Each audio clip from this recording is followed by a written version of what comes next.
Hi, everyone. Welcome to Office Hours. If you see a link down below, you can click on it. You'll end up in Zoom. There, you can click on another link and you'll end up in Mukana, and that's where you become an actual producer for the show. You drive the show with your questions, with your comments, and with your votes. Really, we don't have any plan. I know it seems like we might. We've been doing this for a long time, but no, our plan is mostly to answer your questions. So we talked about it earlier, a couple of days ago. We think that we've answered somewhere between 20 and 30,000 questions in the last year and some bit of time when we started doing the math. So we're here for you. So ask your questions early, vote on those questions early. And if you're here, make sure to tag your questions for the second hour or first hour to make sure that works. First hour is general questions, anything you're interested in talking about around media and virtual production. Second hour is usually something we want to spend a little bit more time on.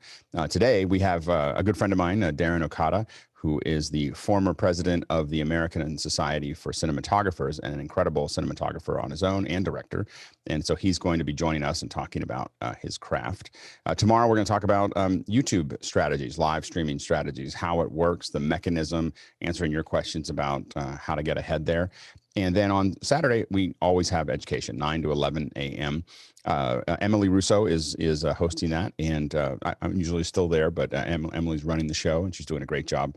And so that is not streamed so that the teachers can speak more freely, but you're more than welcome to come by and hang out with all of us. That is, we're going to go ahead and jump into the questions. Bill, what do we have? You don't interrupt me. Don't. The first rule of editing, you don't interrupt it. My bad. So to wait for it to come. Yep. Go ahead, Bill.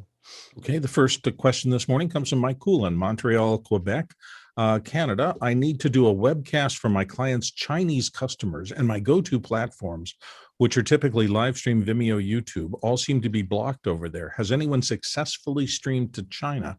And if so, what platform did you use? Go ahead, Aaron. You did not give me host. I did. Anyway, but either way, yeah, it's working now. It took a second. Yeah, okay. Don't interrupt the show ever though. Just let it free. Apologies. Run. Apologies. Yeah, no, vocalizing it drives me crazy. Anyway, so streaming to China. So here's the thing about China. There are ways to get into China unofficially. You can RTMP to a partner that's there. You can stream to the edge. So Akamai has some edge servers that can get you there. Amazon has some stuff in AWS in Hong Kong. So there's some places to get there. There's no official way to do this, and so it means that if you're actually trying to promote it there, you can really get crosswise with the government. So you need to partner. There's about 2 or 3 companies, the largest being Tencent, that you have to partner with, and then you use a satellite. You can use, there are fiber that will get you to the edge, that will get you in there. I actually have a little bit of experience in this area, and the easiest way to go is to partner with a larger streaming partner that has a CDN.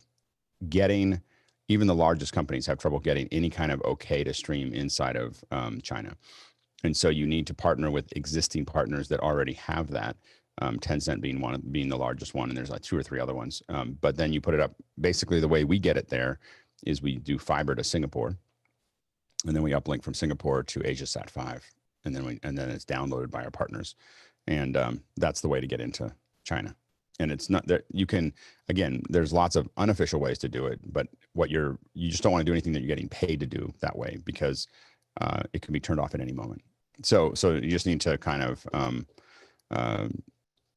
think through that process is that if it's seen, if it's under the radar, it'll work. But if it's seen, it can get turned off, and they're not gonna warn you or give you any kind of warning. They're just gonna suddenly, you're not gonna have it, and then everyone connected to it will be have a conversation. so anyway, those are the things that you want to kind of think about. But China, but it's not impenetrable, but you do have to kind of work through the official areas if you're going to do something that is going to be promoted there. So if you have customers, you have to think about that. Next question. Tobias Moss in Minneapolis, Minnesota is up next, and he says, outside of office hours, who helps you think big about production, emerging tech, the future of your business, and so forth? What's the best place to read or follow folks who talk about that? Go ahead, Leo. Well, it is office hours, and the reason I say it is that finding we're in an emerging market that is moving very fast, and we can have a conversation in 3 months ago, and we will supersede that conversation really quickly. Some of the stuff we talk about, some of the technology has changed. A classic example has been the ATEM Mini Extreme. Now, the ATEM Mini Extreme, in my mind, is a complete game changer in what we were doing from what we were doing even 6 months ago. So it's really hard to say, here is a solution and this is what you're going to do, because each week, because this is a daily show, you need to just literally sit there and decide how fast you want to move. Go ahead, Jonas. 3 other places where I found new stuff is at H2R Discord, then on Reddit, the video engineering Reddit, which goes really deep, and they just also launched the Discord, which is also pretty amazing. Go ahead, Alex. As regards the future of technology, and which includes things like big tech and media, I subscribe to Stratechery. Spent $10 a month for a year, and it is one of those newsletters, but he was the guy who did it. Ben Thompson actually created the newsletter industry because the newsletter industry kind of followed what he did. So I've been subscribing for lots of years, and it makes me seem clever, and it's great. What can I say? Stratechery. That's STRATECHRY.com. I bounce to Tech Meme probably once or twice a day, just to kind of see. I mean, that's probably the only external source that I use. By the nature of my business, I'm usually in a lot of conversations that are a couple of years away. So I'm not. This is my main tool for everything else to keep up with everything is office hours. And then as a Tech Meme is something that I probably go to at least once or twice a day, and that's more general industry. It's not video, but it allows me to kind of see where things are going. Go ahead, Courtney. If you're a design engineer or electric engineer, I subscribe to Tech Briefs, which is a great magazine. It started as a publication of NASA, so it was free, and a lot of the information and technical information is non-proprietary there. And you'll see great articles on emerging technologies there that have not hit the prime time yet. And you'll learn about what's coming in about 2 or 3 years, because the technology is being developed and it's being talked about in Tech Briefs and its sister magazines, and it's free. That's great. Next question comes to us from Matt Cool again in Montreal, and Matt in this one says, my client wants an iFrame to embed a Zoom webinar into their website. Is this possible, and where could I get the code? I've only found code that doesn't work. Thanks. Yeah, go ahead, Jonas. It should be possible. It might require more work than just an iFrame. If you want to do anything, check out marketplace.zoom.us. That's the place where all the official code lives, and and remember, that's if the they're only place. That would be, if they're going to have an interaction. If it's a webinar and they're just watching it passively, remember that you can always stream it. So that you may find it easier just to embed a stream of your Zoom event. If the viewers are all going to be passive anyway, the latency of 15 seconds or 20 seconds or even 10 seconds on low latency mode for YouTube or live stream, those are all possibilities. If they're not interacting, even if they are asking questions, 10 seconds is not going to make a difference. As you can see from the way we run questions, at least, you have a lot of time. So if you're just doing Q&A. Next question comes to us from John Barker in Malmo, Sweden. And John wants to know what Jonas here in the panel, Jonas Natel, has in store for the first ever PlayoutBee live stream happening today. When is it, Jonas? 1 hour after start of post show, which is now the official time format. So 10 a.m. Pacific Standard Time. Yeah. Do you want to give us any teasers? The first half probably will be just FAQ with all questions around PlayoutBee, workflow optimization, and a bit of cloud. And then the second half will be a bit of a workflow lab. Where can people find it? I'll put a link into the chat where I'll try to program a little script that improves the workflow. Excellent. Courtney? Do you have a name for it? Is it called Live from the Hive? Yeah, I like that. Anyway, next question. Andy Kokendorfer in Viera, Florida is up next. And he says, where do you go for free 3D models of production gear, building a proposal and need lighting and so forth.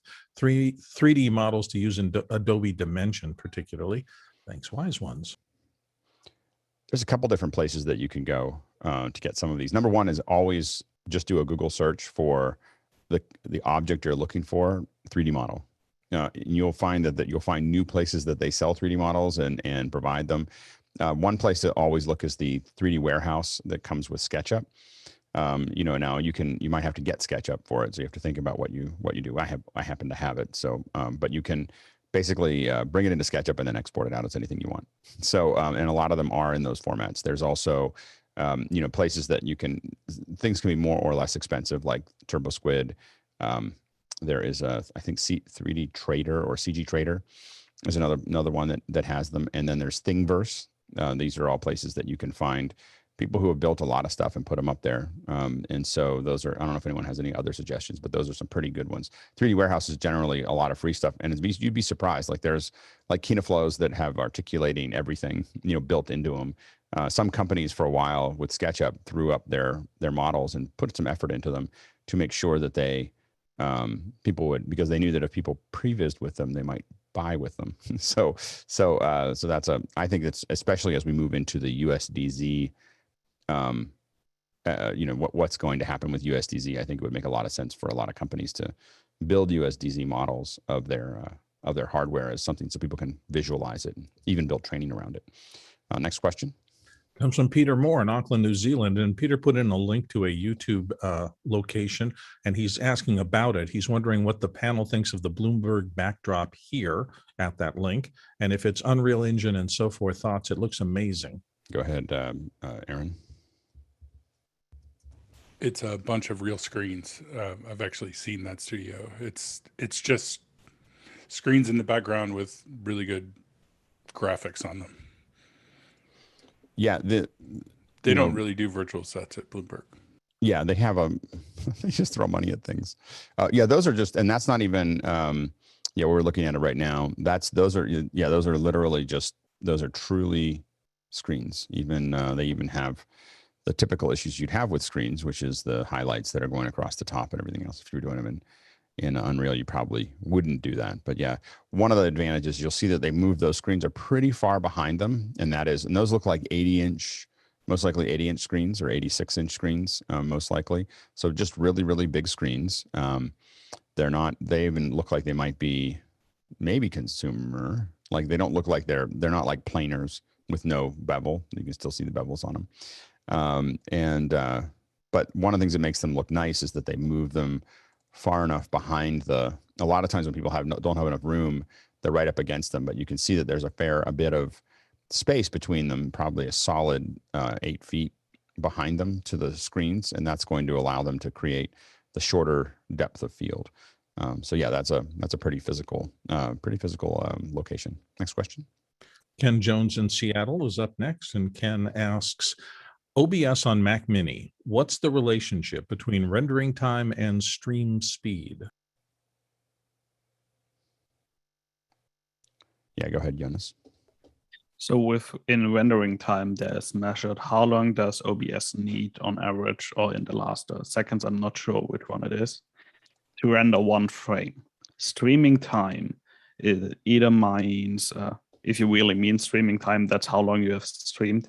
But there's also a time that how long does it take to move this rendered image or frame now up to YouTube or whatever you want. So it distinguishes between render lag and network lag. Network lag is if your pipe that's going out of your PC up to YouTube isn't big enough, and render lag is if we if we are not fast enough supplying the next thing that should go up the pipe. So this is the distinction. Next question. Brian Carpenter in Cleveland, Ohio says, Google Meet is ending free video conferencing for home use meetings of 6 to 10 attendees once a week for 3 hours. I'm ready to spend some money. So what is the best value for this use case? And he doesn't want to use Skype. No one does. Zoom is the best one. I mean, I'm just, for someone who's using them, I mean, we're on Zoom. We would, if something else was better, we would use it. Like this isn't, we don't have any skin in the game. It's not like we own any stock in Zoom, you know, like, so I don't anyway, maybe someone here does. You know, there's no, to me, that there's the superior, right now it's the superior solution. Now there are reasons to use other ones. If you work at Google, Google Meet's a really good, useful one. Also, and if it's part of your Google plan, you might be able to, that might make more sense. So if you're a paying customer, using Google Meet might make sense. Teams fits into a larger solution that Microsoft provides. And so that makes a lot of sense. And Teams, I think, is probably the second best solution right now. And then other ones are a lot of just inertia. You know, like a lot of the other, I mean, other than those three, in my opinion, people, I don't know if anyone here wants to argue, but I think the rest of them are there because they were there.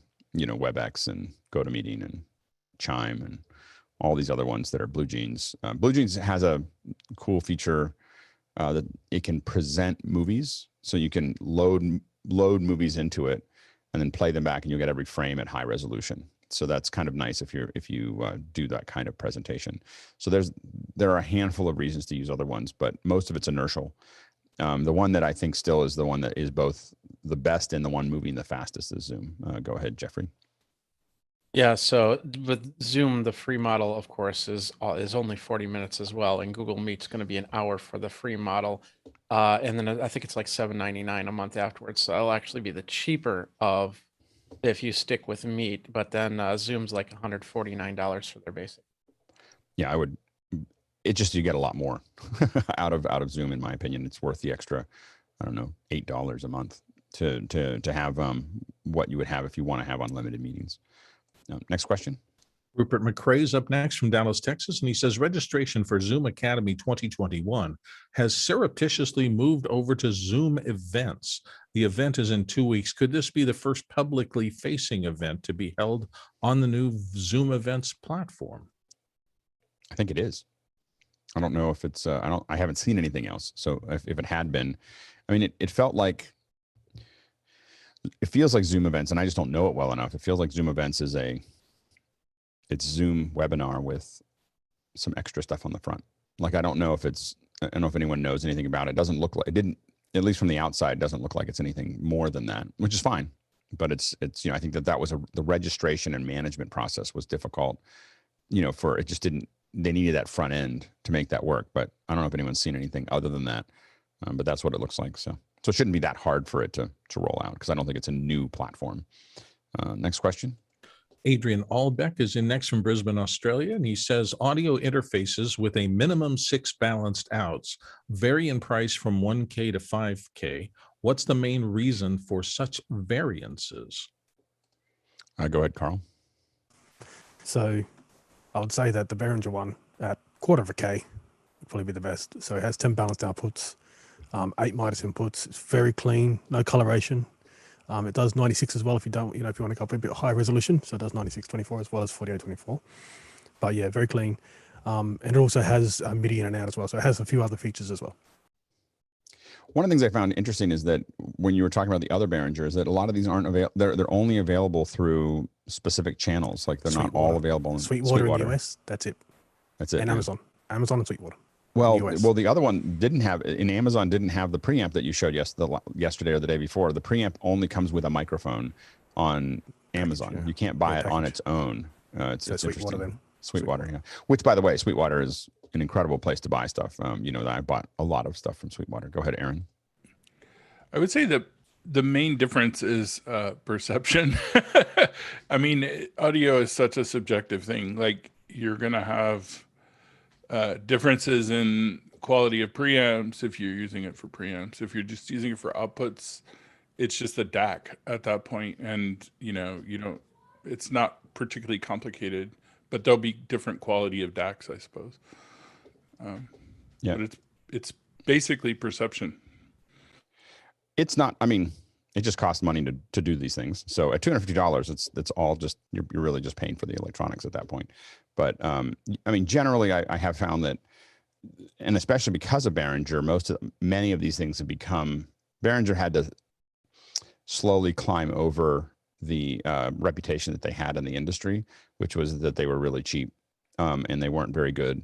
And then they bought Midas, and it brought in a whole bunch of engineering that they didn't have before, and an approach. And so it's not, so all the Behringer stuff has approved it, but what it's done is it's kind of pushed all the other companies to, they have to really have hard value to what they're doing. Otherwise they have to compete with Behringer doing something that's very similar and less expensive. So that's been the big challenge there. Next question. Adrian Allback of Brisbane is back right again with another one. A lot of audio interfaces still have ADAT connections. What is it for, since Alesis tape machines are long gone? Go ahead, Carl. So you're right that Alesis tape machines are, a relic these days. But again, so Behringer. So this is the cheapest Behringer one. This is only 48 kilohertz. I won't do the 96. So this is really good for production actually, because it's 48 only. So this actually works with the previous one I showed. So you'll see here there's two SPDIF inputs, so ADAT as well. So they can do the 8 channel, and so you can add 8 channel, but you can also get 8 out of your computer as well. But this is only ADAT, so this has to be added to this, and this makes it a 16 channel in and out for both these units, and at a very reasonable price. And how much is the 8200? So 8200, that's underneath the price, so 199 US. Okay. Oh, I think that underneath my name. It's underneath your name. That's why I was like, I can't see it. It's a new design issue that we have is getting underneath. I'll have to write adjust everything. No, next question. John Barker of Malmo, Sweden is back. When it comes to purchasing AV software for your AV business, does anyone strongly like or dislike the subscription model? Go ahead, Alex. I'm used to not subscribing. I subscribe if I have to. So I'm used to buying something out for free, well, buying it out, getting it.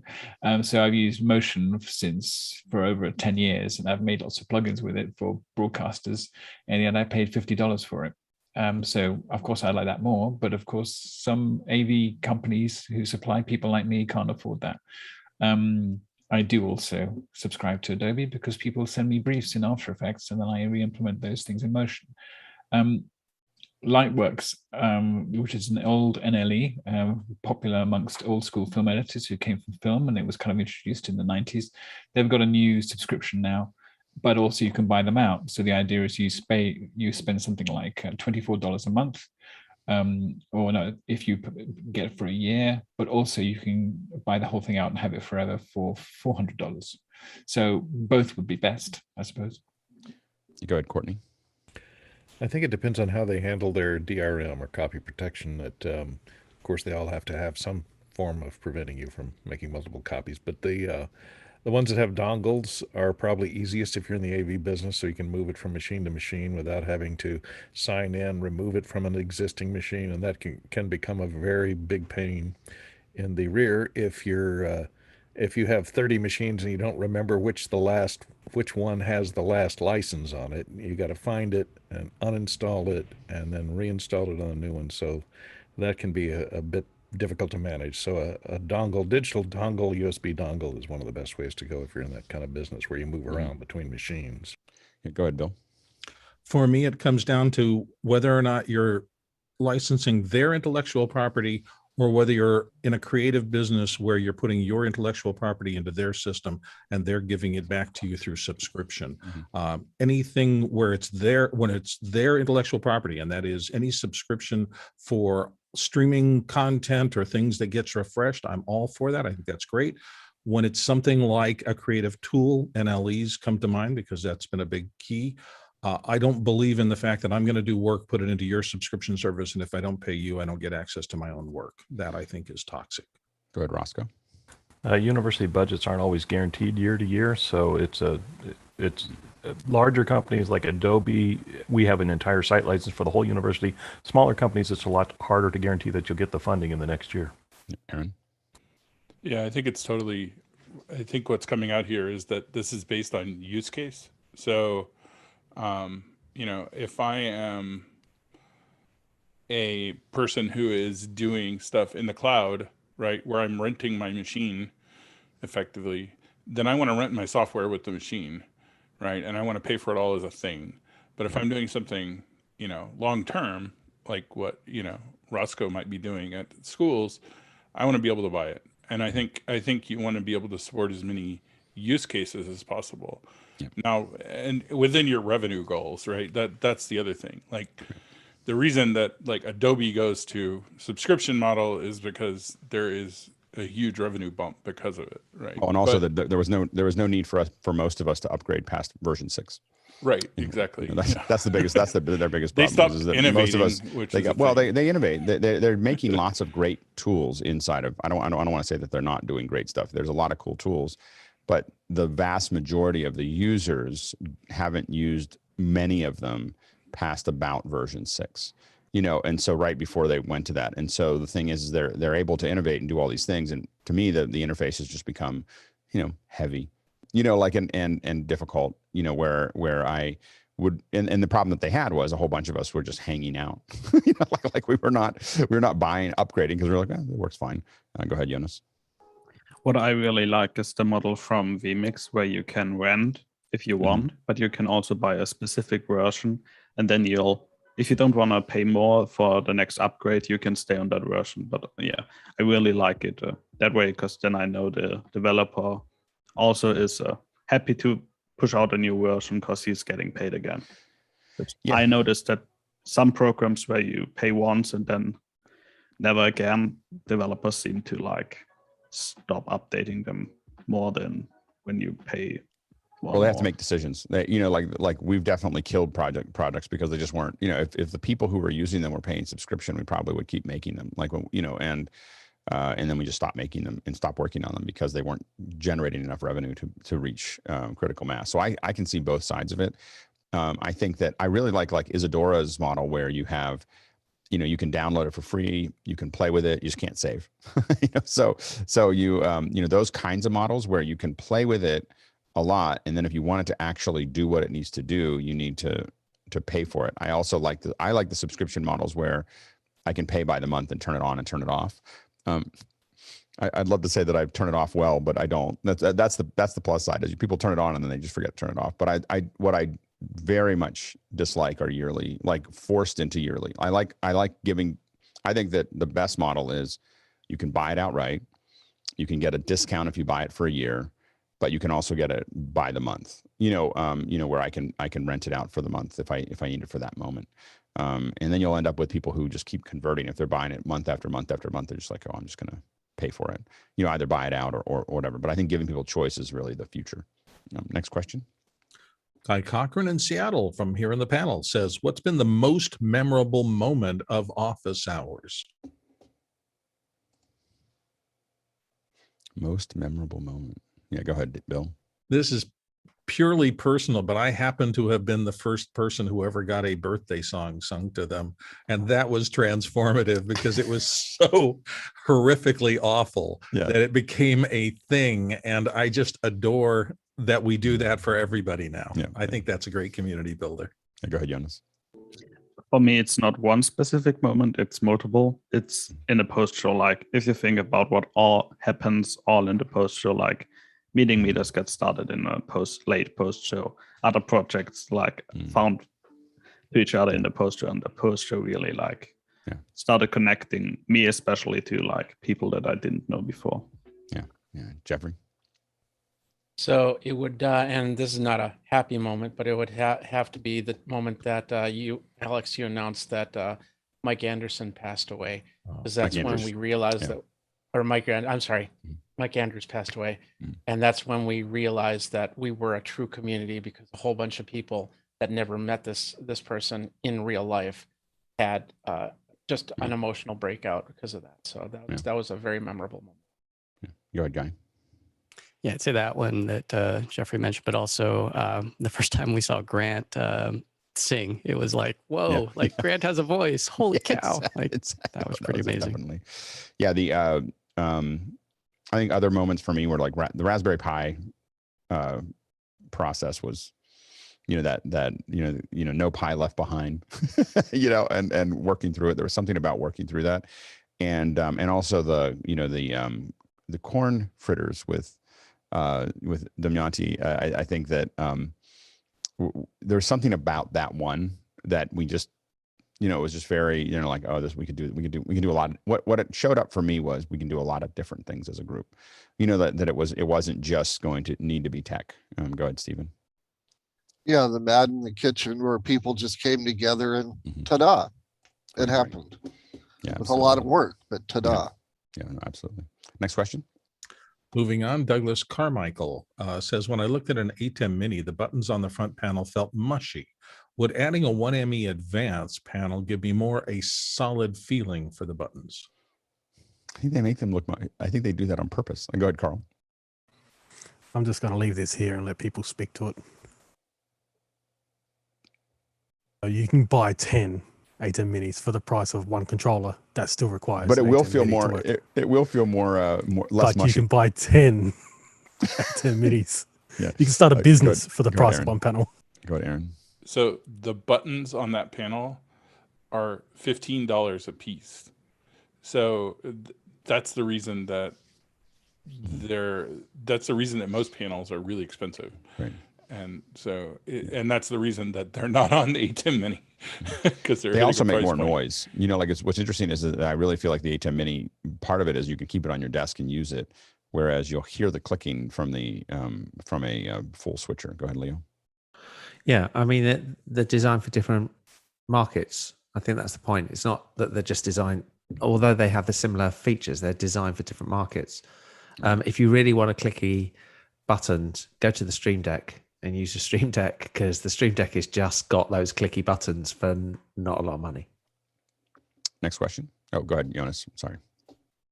Just for the Stream Deck, I would love a Stream Deck with like real buttons that are the panels, because we shy away from the Stream Deck nowadays because there's something in like the last few millimeters when you press it. There are so many false punches that we had with the Stream Deck that we are like, let's never touch that again for cutting. I have to admit that I have theorized about tearing a Stream Deck apart and replacing it, because it's just closures, right? Of just building like a $1,000 Stream Deck. Rebranded. What? There is I found a link to the manufacturer, so you can buy them. Yeah, but put like the big buttons into the little, because I want all the value of the Stream Deck. I just want hard closures. To the point that Douglas was making. Go ahead, Aaron. X Keys also makes some really decent controllers with real buttons. And that's what I came out of. I mean, that's what I've used for years is X Keys. It's just that it's the interface. It's the software that holds them back. Next question. Daniel Goldstein in Washington, D.C. is up next. I have an iPhone 12 Pro Max with an official Apple Lightning to HDMI adapter and Filmic Pro going into a web presenter with the Teranex screen. The delay is way too high to use it as my Zoom camera. Any solutions? And he's tried different HDMI cables. Go ahead, Carl. It should be the same delay as the ATEM Mini, because it's going to be the same chipset as far as a webcam setting. So there is a slight delay. I know when I turn on my Filmic Pro, but it's it's the same delay I'm getting on my camera here with the ATEM Mini. There is a slight delay, but it matches the audio, which is fine. But it's okay for this because you're not really monitoring yourself. You're not looking at yourself talk. You're looking at the other participants. So not really a big problem in Zoom. As long as you're in sync, I think everything else is okay. As long as it's less than half a second, you should be fine. The one thing to look at is whether you're using the USB-C or the USB 2. The USB 2 version of the web presenter definitely adds a lot of lag. Now I've used it for Zoom and for other things, but you definitely get more lag. But to Carl's point, the person on the other side won't see it. You just have to resync your audio, so they're not going to see it. But it is significant. It's 60 to 90 milliseconds of delay, going through the 2.0 web presenter. But it's closer to 1 or 2 frames with the ATEM Mini and the newer web presenter. Those are on the same chipset, but the older one is on a completely different chipset, which is slower. Next question. Douglas Carmichael's up next. He says, what would be the most appropriate way to find a mentor from within the office hours community that could help me with reviewing some networking concepts I'm having trouble with? And he's working on a Cisco CCNA. I think asking this question and then finding people on Discord are usually the best place to go. Go ahead, Jonas. And I wouldn't limit myself to one person. Like, just come to the post shows, wait a bit, because in the start we always like the first half hours like talking about a specific topic from the show, and then the next half when it gets more silent, like we're all totally up for like, hey, can somebody look at this? And a lot of people looking at it. Yeah, absolutely. Leo? Yeah, yesterday I was at an install and I just happened to I was in the post show and 5 people chimed in with do this. And it was like, 25% of them I had already done. The other ones, it's like, oh, I hadn't thought about that. And it just, the speed of having this team behind you in there, and it's like and everybody's interested in going, oh, so what are you looking at? Oh, right, okay. And somebody else just comes in, because I was putting a Dante card. I'd put in a Dante card, and it was just great, absolutely great. That's why we have to do it eventually 24/7. We're all just hanging out. I have a feeling that at some point we all just have a computer that's just sitting there open as a portal to there might be 50 of us in there. It's kind of a portal to office hours. So when you have a question, you can just deal with it right then. Next question. Ken Jordan in Surrey in the UK is up next. Can you recommend a buy once, cry once CFast 2.0 memory card reader? Go ahead, Carl. So they've all got the same chipset, just to let you know. So pretty much the same disk, Lexar. The top price you'll find is about $100 because they all have the exact same chipset. They all run at 500 megabits per second. You can get dual card readers that go at 1,000 megabits per second, but that's because they're reading two. They just have two chipsets. So there is only one chipset for these. You can buy fancy ones that have multiple different card readers in them. But, you know, even the RE one is like, I think, $100, $150 because, again, it's just better built maybe, a bit tougher, but same chipset. Yeah, just looking at the one that I have used most recently has been the one that I have right now is the Unitech USB with CFast. So that's the one that I carry around in my bag, but it's probably similar. It's like $30. Go ahead, Aaron. I've had really good luck with this one, the Angel Bird one. It's just well built. It's yeah, like Carl said, they're all the same inside, but well, they are all the same case. Nice. I have had some where some readers will read some CFast cards and not others. So that's another little problem. But the Unitech one seems to work across the board. Next question. Okay. Rupert McRae in Dallas, Texas is up next. And Rupert says, AT&T released a whole slew of 5G AR VR news yesterday, including collaborations with Warner Brothers, Ericsson, Qualcomm, Dreamscape, Microsoft, Cinemark, and the NBA and the WNBA. Why is AT&T hitting it so hard these days? Go ahead, Aaron. AT&T is behind, and so they're just now committing to expanding millimeter wave, which is what all of these things support. I'm still a big skeptic of millimeter wave as anything particularly useful other than for home internet. But yeah, that's where they're at. They're pushing now the way that Verizon pushed 2 or 3 years ago. From a entertainment perspective or a VR perspective, AT&T has been doing this for a long time. You know, I can say personally for at least 3 years. So as far as thinking about what the possibilities are of AR and VR and so on and so forth. So I think that they've been thinking about it a lot. And I think that the problem is that everybody got kind of put, a lot of the things that people wanted to do with AR and VR had to do with venues, and all of that got put on a shelf for a year. So they have huge CapEx investments into locations and venues and so on and so forth that they've been working on for a long time. And so they obviously want to get back to what they were doing before because there's a bunch of stuff that's just hanging out and they want to start seeing it work. Go ahead, Courtney. And if you want to watch any of those Warner Brothers titles, do it fast, because by next year, they've sold off Warner Brothers to Discovery Network, so it's going away. Go ahead, Stephen. Yeah, another thing behind this is Europe has been working on Open RAN for a while, and people here are finally realizing, oh, the rest of the world is doing this. We better get on this. And AT&T is definitely working with Nokia. They just announced last week some huge contracts. Go ahead, Aaron. One other thing I'd noticed, AT&T is actually doing a lot of stuff in airports and other venues that other competitors aren't. I think it's just getting really competitive. One of the big issues with 5G is that it is much more capital investment. It's a lot much more capital intensive than LTE was, because the transceivers have to be, they're small and they have to be so close together. And so there's a huge investment, in this process. And, there's a bunch of problems that people have. COVID not only pushed everybody into their home, which is away from where they need 5G, but it also changed the way that they're living, and they pushed them away from cities. And, and so there's a whole bunch of things where they put a bunch of money into this, and they need to turn the corner and prove that 5G is actually worth having. And then you've got Elon Musk, putting satellites in the air, ruining it for everybody. so like now it's just going to be, it's easy enough to do that, or it's easy enough to do this. And so a lot of the business models that they had when they started investing in 5G are not as clean as they were when they invested, which is, especially when you have something that takes a decade to do, is hard, and so I think that we're going to see a bit of a space race with 5G. I don't know if it's really going to get to the moon, because again, it's so hard to make it work well. I'm not sure if they'll actually, but it'll be a race, and you'll probably see a lot from all the vendors around it. I mean, and it's mostly because they put so much money into it. Next question. Comes from Courtney Gooden here in the panel from Hollywood. Microsoft, he notes, just announced Windows 365, which is a consumer Windows PC in the cloud service. So you can run Windows 10 programs on any platform, iPad, Mac, Linux. Any of our Mac only enthusiasts interested in running Windows on your iOS devices?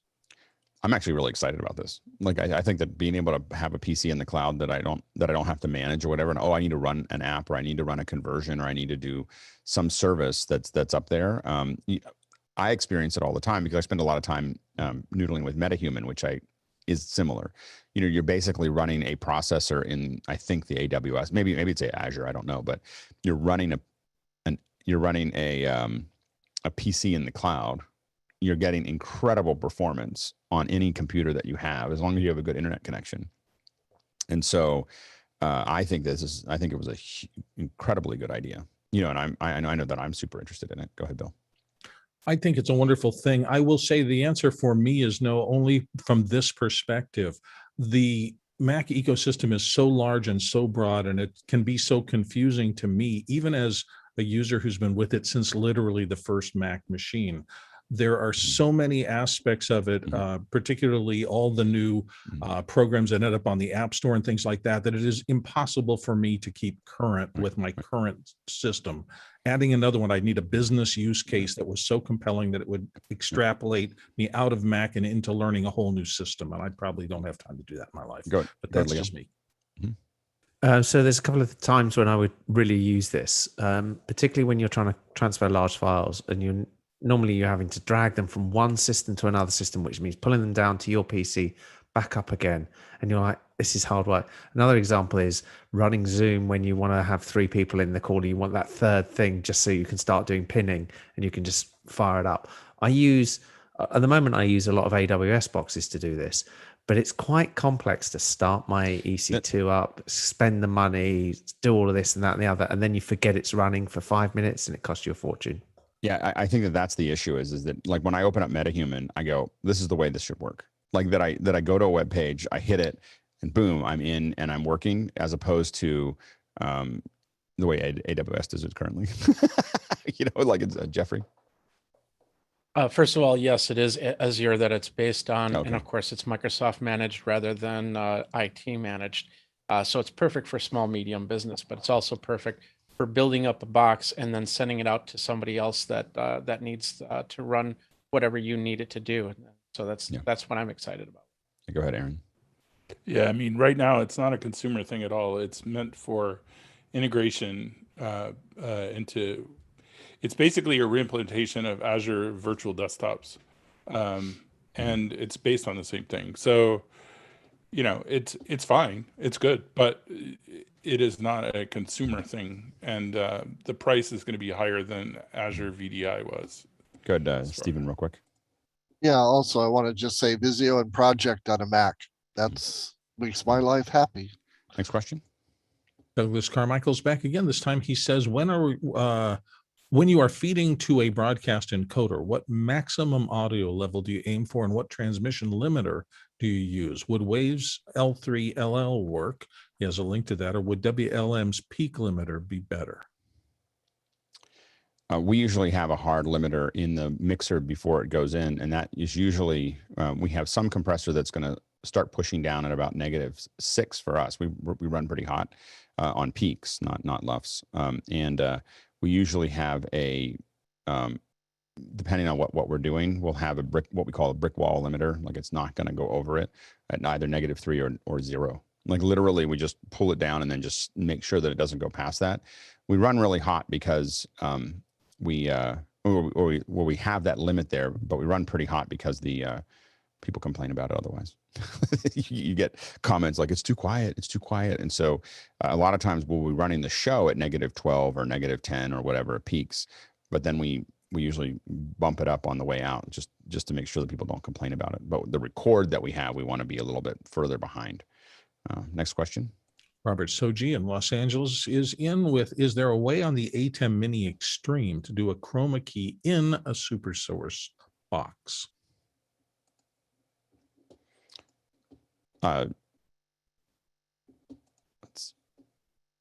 No. I mean, you could chroma key. I think that you're doing two different. Go ahead, Jonas. You could chroma key the super source, but you can't chroma key in the super source.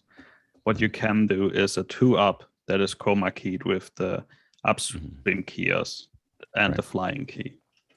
Yeah. These are your options. Yeah. Because you need to do that, you need another ME to make that work, which it doesn't have. You could if you had multiple extremes. You could just chroma source.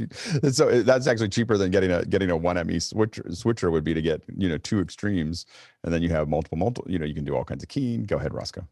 Well, you don't need an extreme. You just need a mini. So $295 will get you a chroma key. Right. Yeah, you could do that. Absolutely. Go ahead, Jonas. But that won't actually work, right? Because we can't send transparency over HDMI. No, you'd have to do the chroma key in there. You would key it first in that switcher and then pass it up, to make that work. Yeah, but so you put already behind what you want. Yeah. Just deliver it. It's basically creating a new ME. That's what I've been joking about. If I had seven more of the ATEM Mini Extremes, I would basically have an 8ME switcher, that had a lot of power, 56 inputs. Go ahead, Jonas. Do MEs internally support transparency? No, you would say that again. So if I have ME2 and ME2 is going on ME2, something is keyed.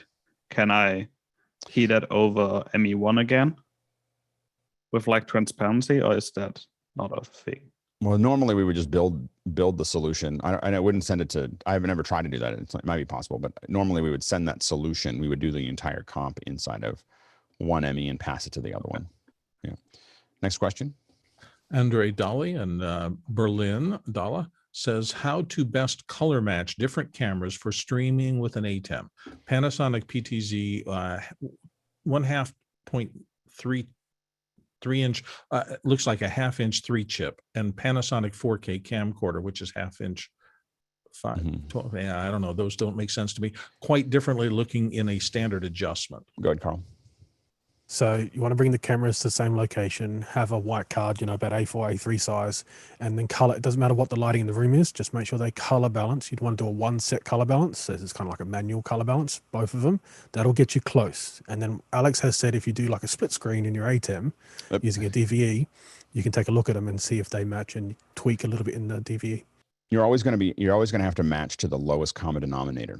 So if it's a camcorder, that camcorder is going to run your whole show. So putting a cheap camera in that's the problem is that all the other cameras have to look like that camera, because that camera doesn't have the tools to look like the other ones. And so you'll take the one with the least amount of control, get it looking as good as you can, and then match the other one. To Carl's point, do a white balance, and then you'll go in and see what the Panasonic actually has a couple handles. I think it still has like the R-G and G-R and so on and so forth built in. So you can tug those. And those make more sense, by the way, if you have a vector scope. So if you open up a vector scope, the R-G and G-R and B-R and all those other ones make more sense because you can actually see the points moving in the vector scope. That's why it's built that way. Go ahead, Jonas. Another thing that you could do if your camera doesn't support any like color correction, you use the 3G bidirectional converter and put a LUT on there. So you first capture the raw image, create it in Resolve, and then put the LUT on there. Next question. Robert Klein in Waddell, Arizona is in with, do we have a link for the PlayoutBee live stream happening today? Did you put that in Mukana, Jonas? Yeah, I'm putting it again. Let's go to the next question. Chris Widener in Lafayette, Indiana says, I was leaning towards a Blackmagic 6K, but got offered a Zcam E2 M4 in a slightly crazy deal. Has anyone used this camera? Other than ATEM control, would there be a downside? Go ahead, Guy. Yeah, you're seeing it right now. It's a pretty awesome camera. I mean, this is the app, which is the one thing that I would say that is missing in an ATEM is just with the control is just this ability to go into an iPad app like this and have this much control on the fly, white balance, exposure. So if I change my ISO, you know, it's on the fly that I can just shift this stuff around. But pretty amazing for what it is. I just messed up my exposure. Great. But yeah, I would say for the price, they're amazing. How much? What's the cost on them? I don't even remember. This was our demo unit. Dang it! I totally messed up my exposure. Yeah. So, but I mean, the main thing is if you're not in the Blackmagic ecosystem, I think it's a pretty good camera. You know, you just that's the part that becomes hard. Go ahead, Roscoe. $1,500. Okay. Yeah. You know, and if you got a really good deal on it, might be a lot less. So it might be worth it there. Again, the thing to think about is how you're going to control it and whether you're going to control it with lots of them and so on and so forth. And that's where, you know, I tend to lean towards the ecosystem. We're running out of time, so we're going to go to the next question. Ed Rubin in Oakland, California says, please give some recommendations for rack-mountable computers to use as Zoom sources and how to control them from one station. Thanks. Go ahead, Carl. You didn't mention price, so I'm just going to mention. There you go. $50,000 a unit and you're set. Go ahead, Jonas. There are rack-mountable servers that you can use if you want to go to the Windows side. You can rack mount Mac Minis and put something like Zoom ISO on top of them and build your own custom interface with like a companion Pi, for example. That would be a use case. Or there are also brackets for Intel NUCs, so you can just have them all in a rack. We have Dells, Dell, they're i7, i7 Dells that I think we have like 16 of them that we used for that purpose specifically. The new system that I'm building for this show is all on Mac Minis. So those are Mac Minis with Blackmagic IO to get the ISOs out. So and the Mac Minis are great because they're inexpensive. The Dells were a lot more expensive actually. Go ahead, John. Just note some of those fans and some of those rack mount computers are super noisy. So if you're doing the production in the same room, take note. Yeah. Next question. Rupert McRae in Dallas, Texas is in next with Elgato has published the YouTube URL for its event later today. The YouTube page is currently playing a trailer video while waiting for the event. Is this a new or little used feature? That there's a trailer playing? Oh, it's a premiere. Interesting. Yeah, go ahead, Jonas. Yeah, it's both. It's pretty new, I think. I haven't seen it a lot in the docs, but it's also not as well used because not as many people use the Premiere feature for their live streams. They play it out somewhere else. Yeah. Go ahead, Jeffrey. So I thought it was about the event and giving my thoughts on that, but the whole idea with the trailer is if you put in a premiere with a scheduled time, and I've already done this, you can create a little video for it and allow. But if you're doing like a premiere as in taking a video and just premiering it straight there, you will not get that option. Yeah. Next question.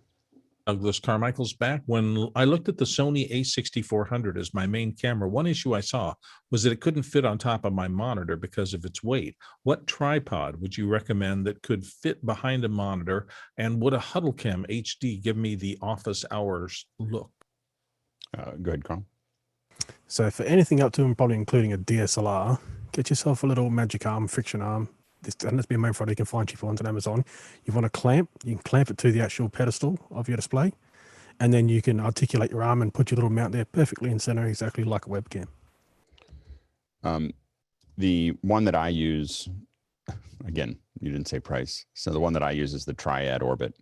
It's got a very small footprint on the bottom with a long pole. And so when you want to put it behind something, it turns out we bought these because we were using them with Ozos because they're easy to paint out the bottom. So, but that's, I still had some around and it works. It's very, very heavy, and very, it's like built, indestructible. Go ahead, Leo. One problem I have is that I shake things too much. So I actually mount my camera off my desk, so it's nothing to do with my desk. Well, and that's why I exactly sit there why I and do use that.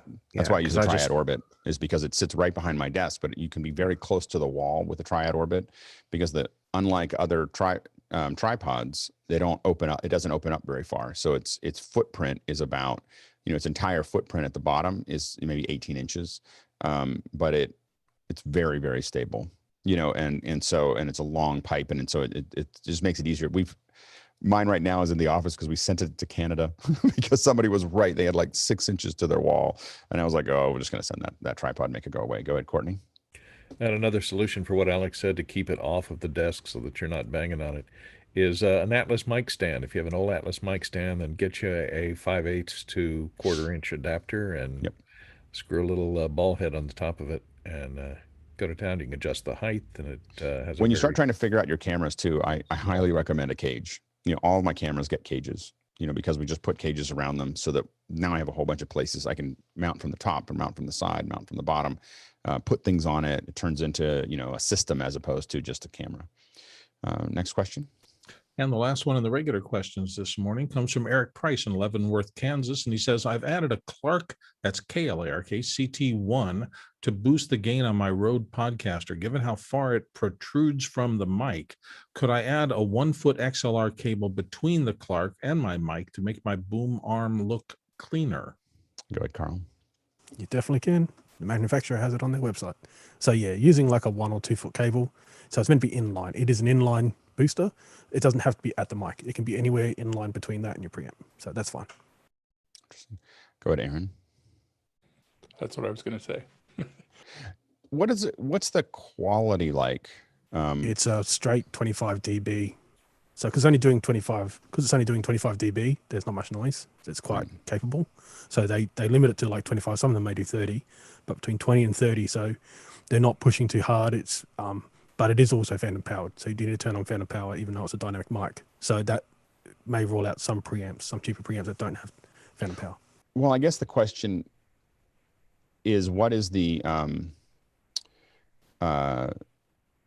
what does it add much noise? Does it have, like a lot of times when we have these boosters, what most people that I talk to, just leave them nameless, when I say, what about these boosters? They're like, well, you should just use something that has a preamp that can actually do what it's supposed to do. True. But sometimes like getting a mix pre 3 that has 75 dB, that's true. But like if you're working with a console and that console has 60, then you do need to put something in line. And that's why it only does 25. It's not trying to do 50 or 60. It's just trying to do 25. It's just trying to get it into the kind of minimum. So you go 40 on your preamp and 25 on the mic. So it's not, and 25 is not that much.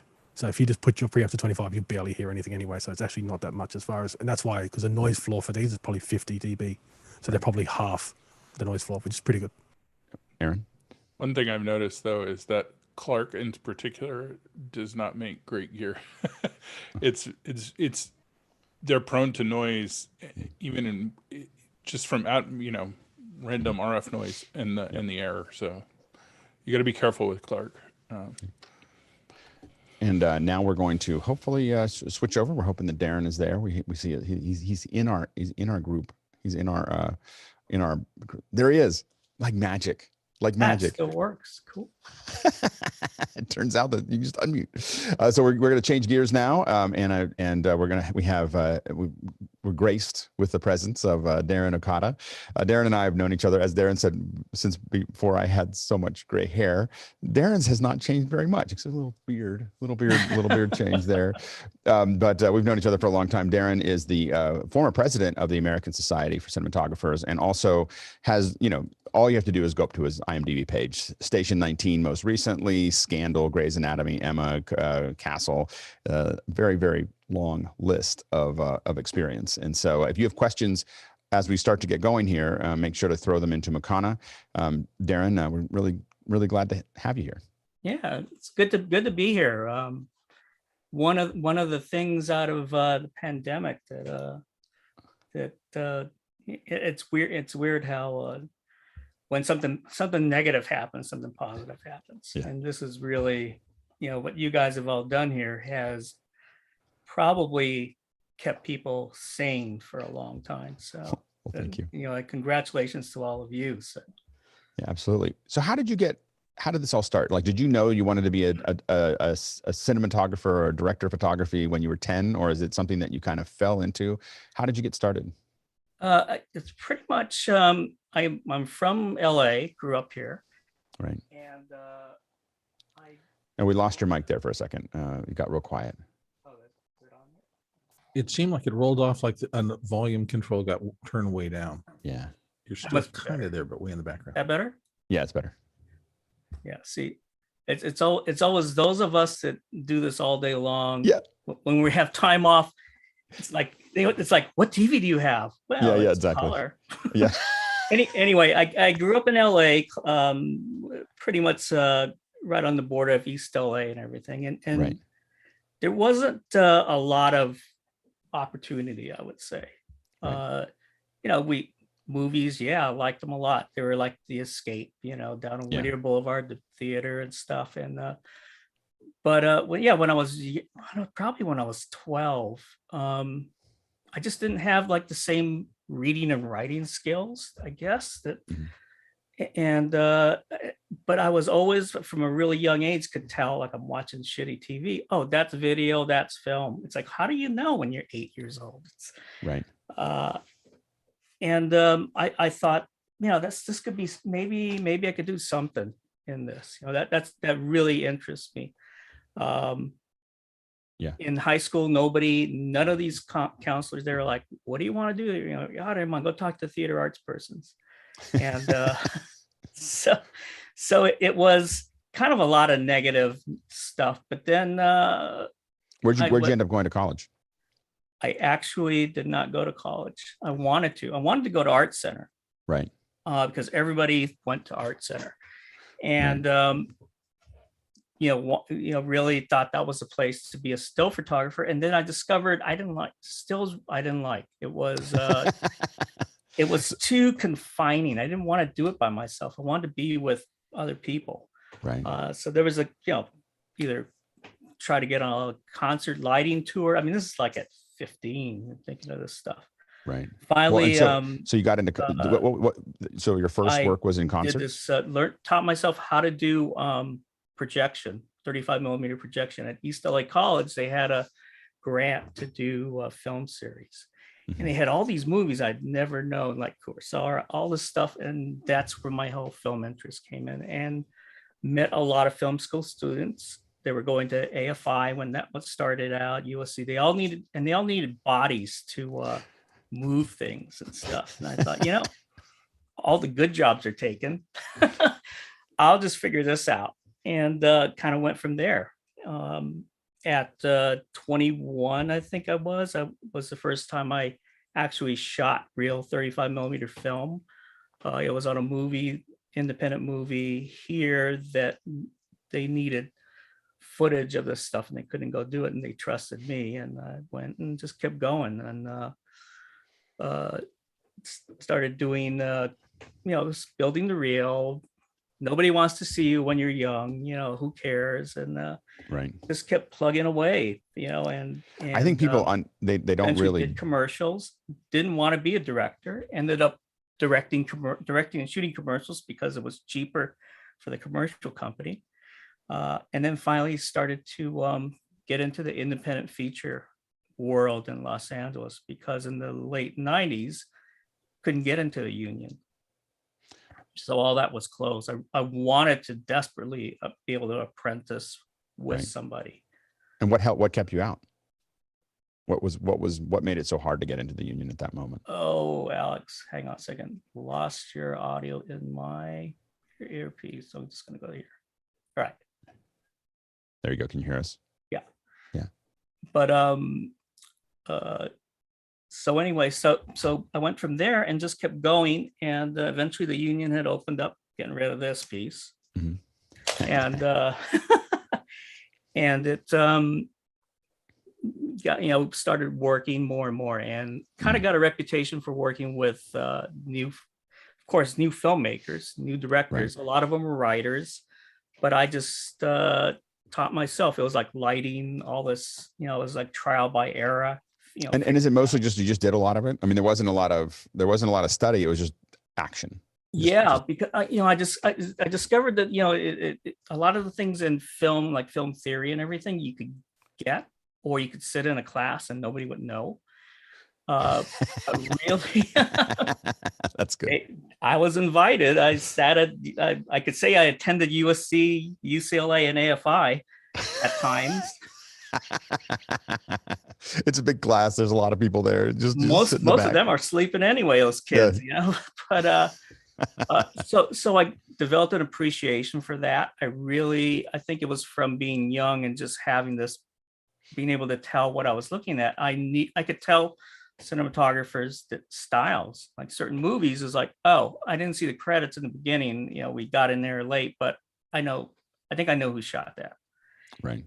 And I find that a lot of this is, get all the theory and information you can from wherever you can and just do it. Right. Because you're going to make mistakes, but you'll make mistakes as you're moving up. Yeah. So those things don't look like mistakes. To you, they may, but to the world, it looks like, oh, there's an exposure. I can see what's happening. It's cool. And then for some odd reason, around the early 2000s, there had been the American Society of Cinematographers. Of course, it's like, wow, Mm-hmm. I never thought I'd be a member. I just thought I would like to visit the place. Yeah, it's a nice house. It's a nice house. It's a nice place. Alex has been there. I've been there with had you. him over. And I had there were 3 cinematographers that were really trying to. There was, at that time it was an unofficial sort of way you got in. Mm-hmm. But I had it was Russell Carpenter, John Toll, Johnny Jensen, and Laszlo Kovacs, who I never met, and they were like the people who were saying to the board he should be in this group. Right. So finally, I get this letter as I'm out, and I think I was in Puerto Rico or somewhere shooting, and it says, you're invited to join. I was like, oh wow, this must be a mistake. And I actually thought when I said American Cinematographer, I thought it was my subscription that I owed money on. But it was a lot more. It was an initiation fee. Right. And then in the mid 2000s, the current president, who was Richard Crudo, was going to term out. And I had no interest to be the president of that organization. I mean, I didn't think I was the person to do it. But one morning I get taken, I get a call that can you meet for breakfast on a Saturday morning? And at that breakfast, it was Owen Roisman, Bill Fraker, Laszlo was there, and they all said, we think, we would like you to run Right. to be the next president of the ASC. Says, well, why me? And Bill Fraker said, because you're honest, and we think you have the combination of what we've done before and where we may go in the future. Yeah. And That's so great. I said, okay, well, if I get voted in, I won't say no. And I got voted in and ended up being the president term, 3 terms. And that was that. So there was a lot to do. And we're going to get to the questions here in a second, because we've got questions starting to stack up here. But what is the, what do you get out of the society? Like, how does it benefit the members? Communication. And that was one of the things that was the hardest. I mean, it was even before the pandemic. I mean, Alex, you've seen when we've had people over from Cinegear after events and things. Those are things that I wanted to make sure when it was a smaller group back then, when they would all get together physically there. And Right. if you're not in a work situation, it's like what you all are doing. It's information and Mhm. advice. And, it may seem like some of these people are holding secrets, but no, the best thing is, you love being able to help out somebody else. Really, you can't help out the world at once, but you can, so that's what it was about. So that's what we, tried to instill. And that's why, at that time, that clubhouse was just falling apart. They've had it since 1919. And they had been trying to renovate it for 10 years and no one could get the right plan or the right situation or financing. And I didn't know anything about it. I just knew how it should be done, and it should be a place that's social. And that's and I have to say that it's an amazing being there when you're. I feel like for someone who isn't a DP, who is kind of on the outside, I know enough to be dangerous, and I know enough to. Most of my life has been know enough to have a conversation about it, and then you'll absorb when you actually run into somebody who, just have enough hooks and enough ways to ask smart questions is all you need to know. And so when I get there, the amount I would absorb in an hour or two, at the clubhouse would be like the last 3 years, like of information, because there's people that's all they do every day, and they're sitting there having conversations with you, and they're doing that with each other. And I think that's what, in a very basic way, part of what we're trying to reproduce here is the idea that you get a bunch of people that are smart, that are doing all this stuff, trading notes, because it's the trading notes between each other. And this one's a little bit more diverse, but it's, from a skill set perspective, but it's anyway, so I think that learn a lot. Yeah, it progressed. I mean, really, honestly, it progresses you want the industry, whatever it is, if it's streaming video, anything going out. Right. I think, the more you can improve it, the more you can push the boundaries and make it engaging. Yeah. It's good for everybody. Yeah. It's like, there's a lot of movies that, there may be 3 of us up to do, and we all want to do it. And if you don't get it, the biggest fan, the biggest person cheering it on are the people that haven't worked on it, those of us. And then, very shortly, after that, the last 6 years, I've been a governor of the Academy, Motion Picture Arts and Sciences. Yeah. And that's been. What does that mean? I'm one of the 50 so people that sit around the big table from different branches, directors, and we pretty much run the Academy, which is, of course, the Oscars. But it's more than the Oscars. It's, there's education events, we do grants. It's a full year-round thing that a lot of people don't know about. There's research, right? I mean, there's definitely some.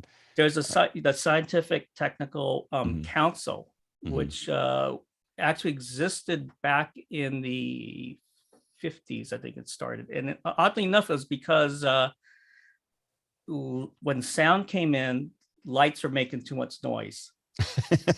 They came up, they did the research as to that. The Academy leader and trailer, Academy framing, that's all came out of that. Standards, because there was no one doing real standards. It was SMPTE, but that group, brought a lot of that. And then it was reinstated in 2003. And that first year, it was incredible. I was asked to be on the council. That's when we decided we needed. It was before film was going to go out, but we knew we needed some kind of a digital format that could be an archival format, and that's where we adopted ILM's 16-bit EXR. It was before high dynamic range was even what it is now. We were looking at it to keep things together. So that's where ACES came out of, the research on that. And that was a long project, but it was all volunteers. The one thing that I did was, and then get to the, no, you got to have questions and stuff, but the one thing that I did while I was there was in about 2010, when LEDs on sets were starting to appear, and it was like the 12 by 12 inch panels and things like that. And I was like, they're okay. I got burnt by it. It was on film. I get a call from Technicolor in New York, and Vincent, who was the dailies person for years, Vinny's been, the guy there, and said, I don't know what to tell you, man. There's no color in this. I says, what? He says, Jennifer Gardner's face. There's what, I don't know what happened. And I said, he reprinted it. He put it up on a telecine. That's where the only thing I could figure out was I had used the LED panel just for a little bit of fill in a place I couldn't get to. Right. Something's wrong with that. Sent the panel, said, I know somebody who can see what's going on with this. Our friend Josh Pines. Yeah, Josh. And I knew Josh, it would be an endless conversation. I said, he says, well, what am I measuring against? I said, just pointed out the freaking screen in the DI suite there, where you are, and tell me what you. So Josh, by the way, for those of you listening, Josh is kind of the secret weapon. Every once in a while you go, I really need to figure something out. And and I can't quite figure it out. I probably ping Josh maybe once or twice a year. I don't want to bother. I don't even know what he does right now, but I know that I ping him and I go, okay, so I got this thing I'm trying to figure out. It's usually pretty gruff, but it's a gruff but good, honest, solid answer. Yeah. So yeah. It is the real color science that bridges how we see things in digital. Yeah. But so Josh sends me back all the stuff. I said, oh, there's a big gap here. So I remember how hard it was for KinoFlow when they were trying to come up with the phosphor combination that would work. Yeah. So with the Academy, I did this. Let's just do this test and just look into all this. And I got the other branches, costumes, makeup, everybody, and we shot. At that time, there were about 4 other LED products.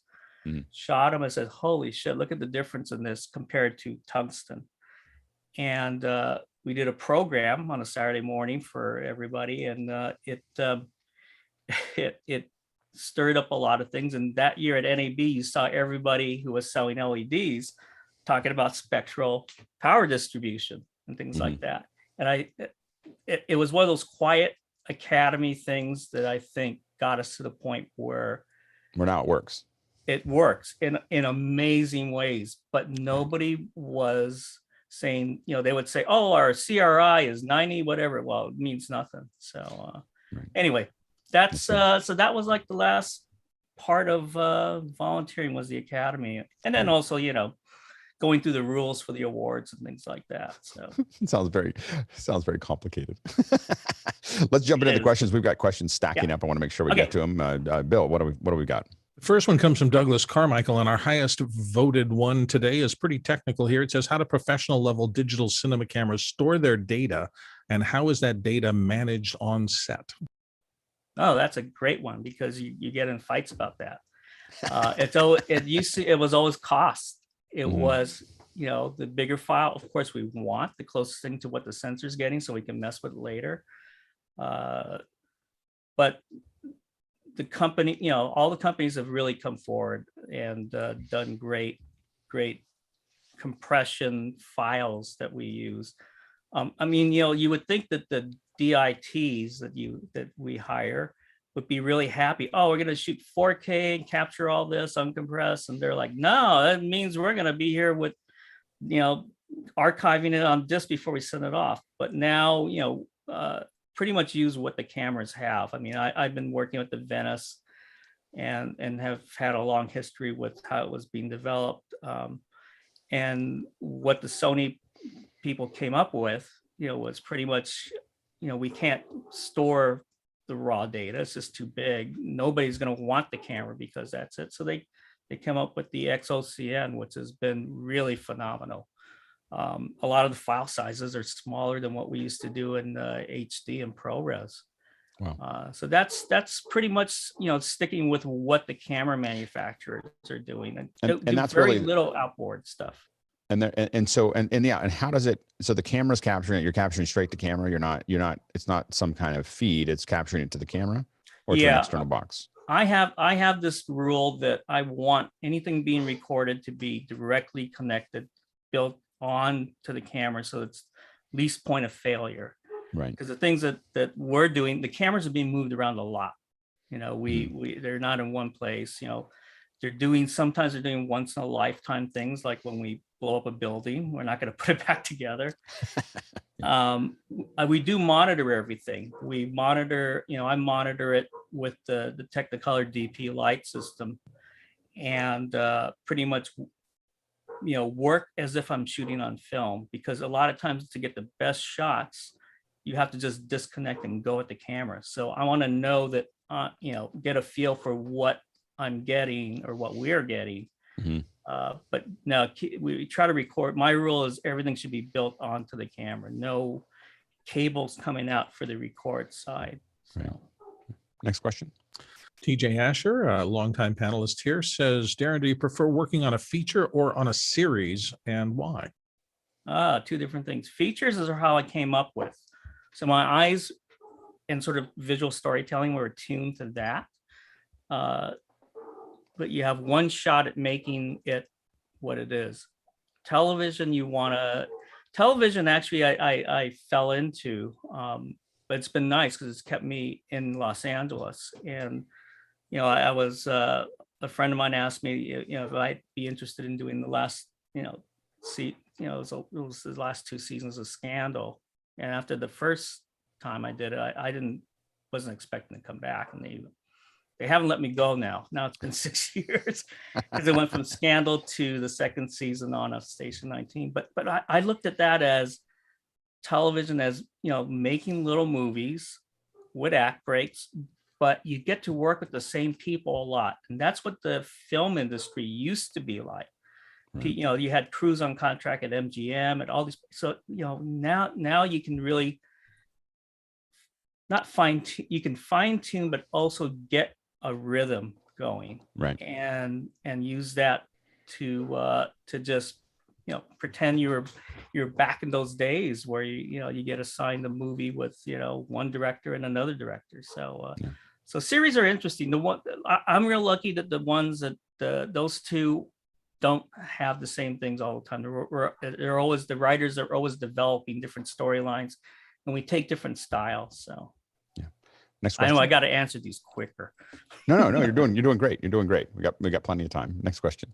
Jeffrey Powers here on the panel from Madison, Wisconsin says, when working on a sequel or next season of a show, how much consideration do you take to match previous content, especially when the gear changes out for the next movie or season? Oh, wow. These are great questions. These are excellent questions. Sequels, the one sequel that feature-wise I did was Halloween H2O. And I did it with a director who I worked with a lot back then. And we did it because Jamie Lee Curtis asked us to do it. We wanted to do something at that time where we would ignore all the other sequels that John Carpenter was not involved with. And so we kind of took it back to the sensibilities of what the first sort of Halloween was. I watched it a lot. I knew Dean Cundy, so that was a big help.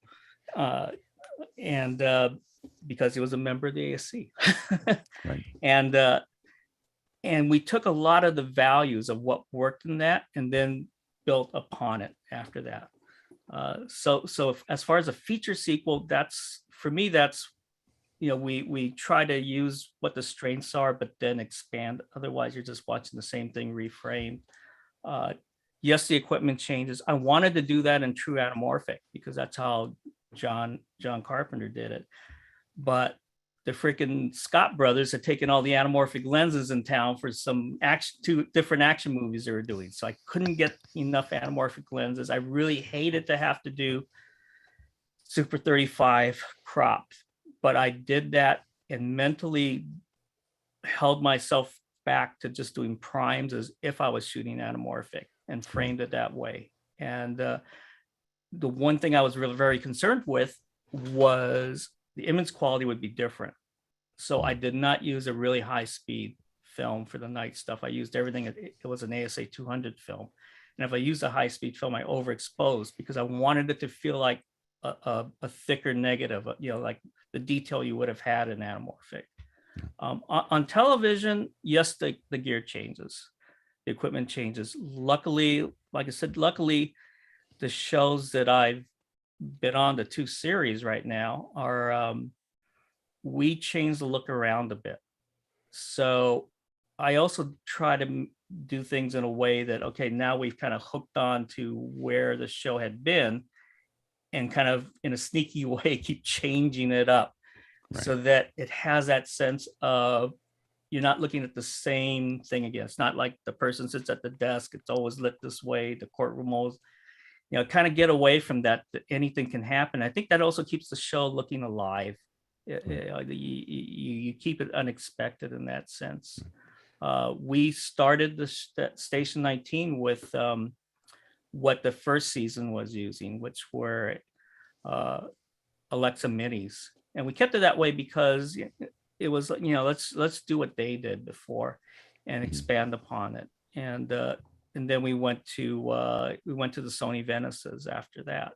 And COVID actually was one of the reasons why we were shooting in 4K, delivering to ABC in HD, but we had a 4K master because I didn't know last year at this time, I had no idea how much coverage we'd get. So I wanted to leave us that room that we could blow it up and reframe if we had to. Next question. Comes around TJ Asher, and he's the next highest rated questioner with what feature or series has been your favorite to work on, and what experiences made that job stand out above the rest? Features that fun happens in hindsight. I think it's hard to but I would say as far as features, fun things, one that was fun was doing Captain Ron back then. We were on sailboats, stuck with Martin Short.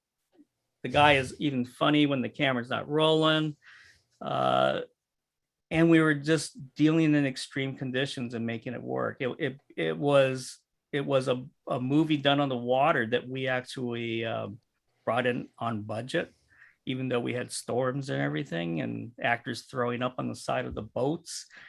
And it was partially the success of pulling that off that they were green lighting all these Pirates of the Caribbean movies after at Disney. Rewarding, fun is one thing. Rewarding was going to Russia for 6 months in 1997, I think, to do Anna Karenina in Anamorphic. And everything it was just a small group of us that went there from here, hired people from across Europe, and made this movie, period movie. And it was interesting in the sense of the people we worked with had just seen what the culture was like, because they were just going through changes and everything and what the Western world was about. They had only had experience with crews from Europe and everything, but they really liked working with us, because we just did it the way, we always do it. And is you just treat everybody respectfully and very nice. And it was amazing. So those two are pretty much standout things. As far as television, the pilot for Dawson's Creek was great to do. It was something where we took, the feature sensibilities, applied it to that. Didn't know what was going to happen. And, after they picked up the show, and I was doing features, I was only doing pilots at that time, if I did television, and that show went on for a little while. just a little while. Next question. Comes from Chris Fenwick, often here on the panel. And Chris says, at your level, impressive, by the way, do you get to set your own rates, spend a lot of time negotiating your rate, or are there industry standard guidelines that you just have to abide by? Rates, there's what's set by the union, the minimums. And then in my case, I don't, that's what agents are for. And there are some projects that you want to do and the budget's not there, but you can do something with it yet. And I'll change it. I'll adjust. There's some people that go for trying to get your rate higher and higher and higher. And maybe I'm crazy. I just try to work with people you want to work with. I think that a lot of people have reset their values over COVID of like, life's too short to just be grinding away at something just for money, and I think that people are looking at how they their lifestyle. I know I have. Like I'm very, I definitely pay a lot more attention to it. Next, what were you gonna say? Yeah, I mean, I would say, I spend a lot of time with people coming up in the industry or young people who are thinking about it, because I think that, I've always been that way, and done workshops wherever I could for, just go there at my own expense and do it. Right. But I tell all these, there's a lot of different areas of success, because Yeah. you could be like, really doing great for 2 years, and all of a sudden nobody wants you, so I tell them the best advice is try to, don't expect that if you got a big bump in pay on a project, don't feel like that's the level you're going to be at all the time. Right. Be really modest, because that modesty in your expenses and everything will enable you to really do what you want to do and Right. keep doing that, the longevity of it. Absolutely. Yep. Next question.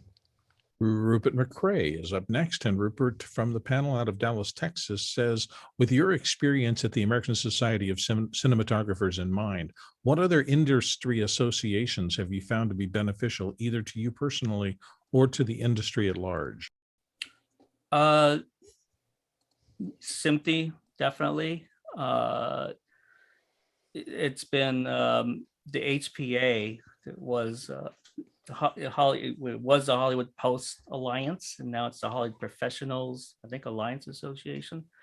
But Leon Silverman, who had been the president of that, I've known Leon forever, since Laser Pacific days, and he's been great.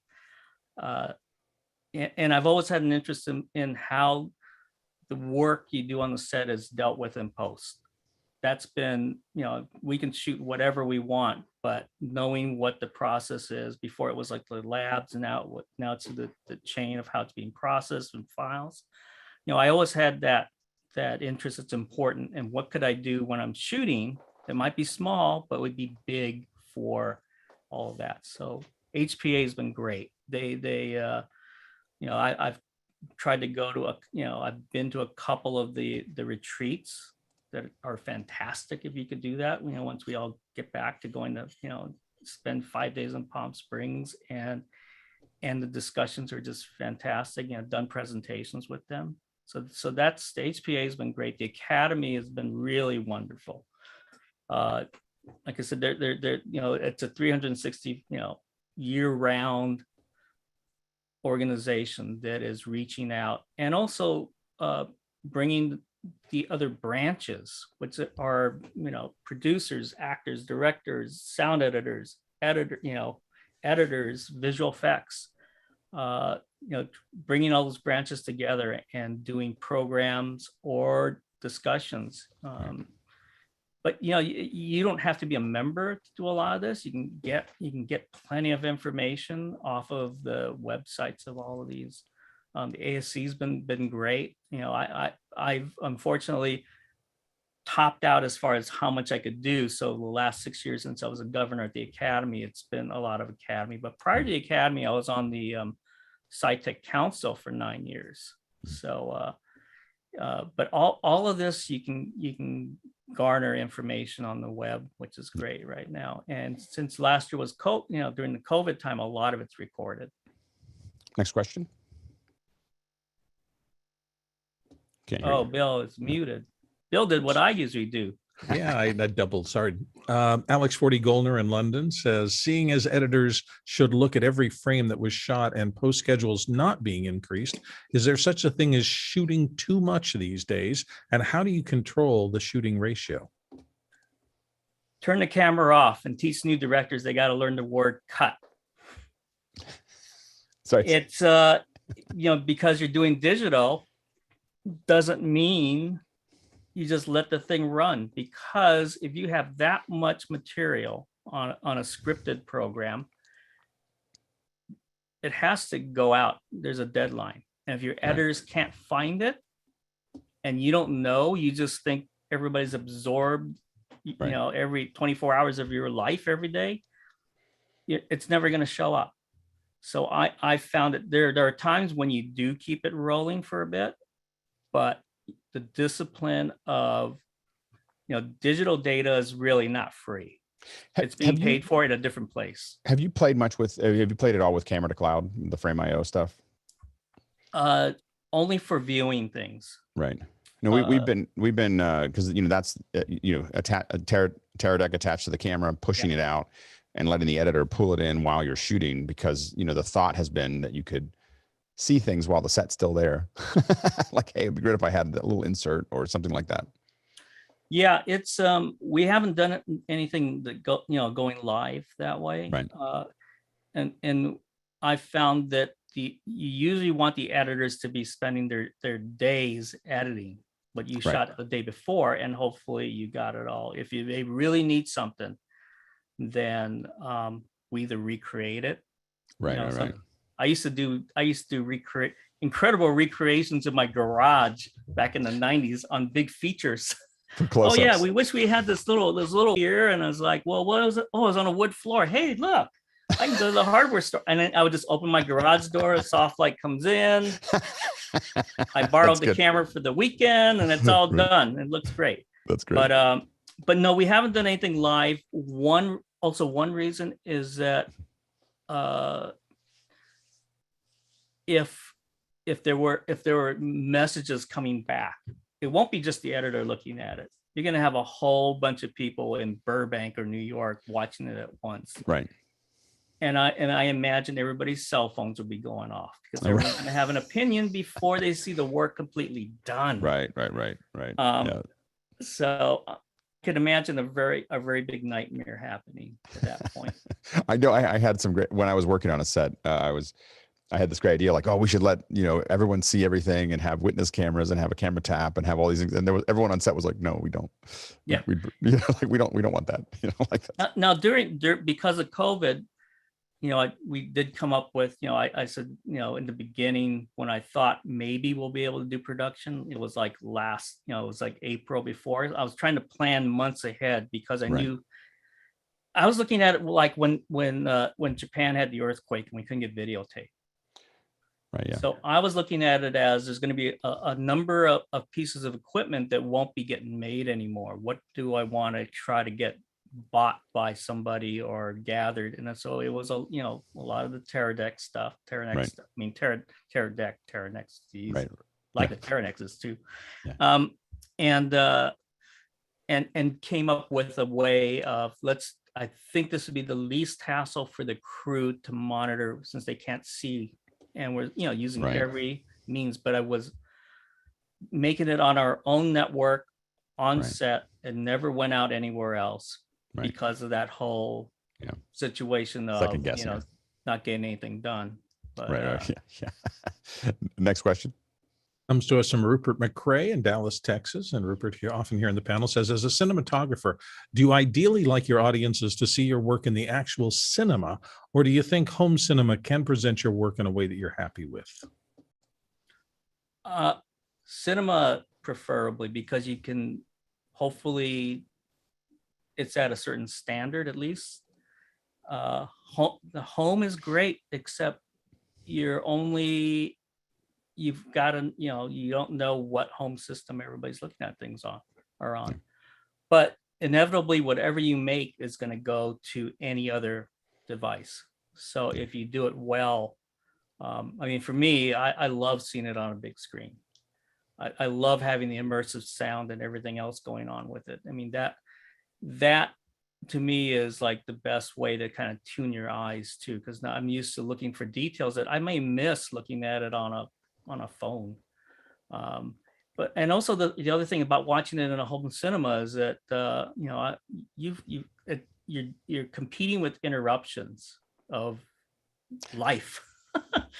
I do notice that in most films that we watch, there's like one or two times where someone says, I need you to stop for a second, which some people like and some people don't. I'm one of those, like, once we started, we should just keep going. Exactly. Like we should just, everyone has to, do your bathroom breaks, do everything else. We're not going to, no one gets up, no one does anything. If it's the first time we've seen it, we kind of want to just experience the whole thing there. Now, when I'm shooting something for television, I am the first 8 pages of that script, I'm looking at it as if you're coming out of you're competing against something. So I want to make sure that if I'm doing something visually that's hooking the audience, and because I it's just the way it is. It's it's what makes good stories bad. Reading a book, are you going to forget you're sitting waiting for a plane or not? So it's all storytelling. You've got to figure out what arena it's first going to be in. So yeah, I think that one of the best ones for a TV show that I thought kicked it into gear was Lost. You just immediately threw you into chaos. For the first 5 or 10 minutes, it's all adrenaline. Then we can calm down and start doing character building. But it was just like it just lit you right into it. Go ahead. And I think that J.J. Abrams tends to do that. Like that's one of the things he leans into, is that you get this, in your face whacked, like something's going to happen right at the very beginning. And then we're going to back up and start building it. But it's going to wake you up and have you kind of hooked to it. Go ahead, Chris, real quick. Yeah, I was going to ask Daryn. So you mentioned that when shooting TV, you think about the fact that you're competing against something else. They just came out of something. Do you think any of the streaming services have more kind of formulaic storytelling arcs? I've noticed in a lot of stuff, like a lot of streaming movies, Amazon, etc. It's like, boom, right off the top, they're just deep into the story. And I don't know if it's a style thing or if storytelling is kind of evolving for an audience with a shorter attention span. But have you noticed anything like that? Or am I making any sense? No, you're making a lot of sense. I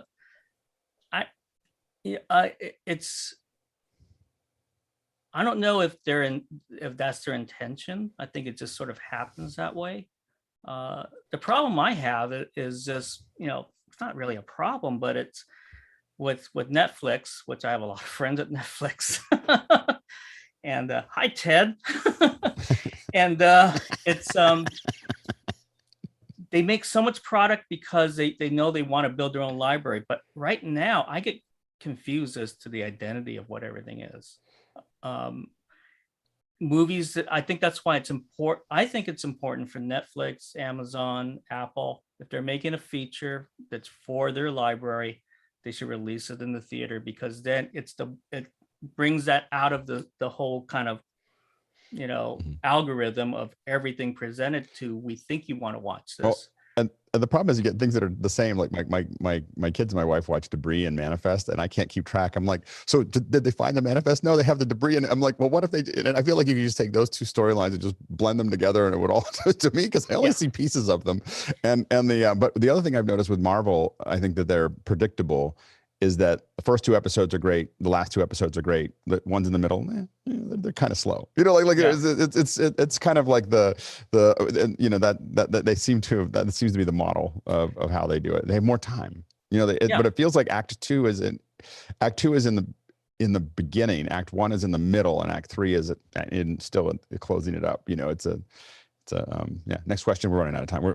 Questions now. We're gonna have to accelerate because the questions are stacking up. All right, go ahead, Bill. Okay, your 8-page rule though is going to be stuck in my head forever.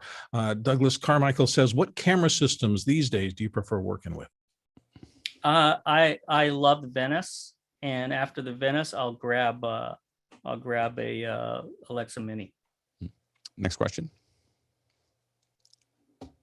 Can't hear you. Chris Fenwick in Sacramento, looking at your IMDb page, after about 2011, you started shooting more TV. What's the difference between shooting episodic TV versus features? We talked about this a little earlier. Totally covered it. Yeah. You just know you have an entire series. So hopefully it's a series that you can keep developing. Hopefully. Next question. Rupert McRae, Dallas, Texas. What's been your favorite location to film at? Bahamas. Paradise Island. I did My Father the Hero. It was great. Walked to work. We lived on little villages there. It was just a fantastic situation to be at. That's awesome. Next question. Alex Ford E. Goldner says there are a lot of diversity industry initiatives for the new media industry entrants. What's stopping established diverse crews moving up these days?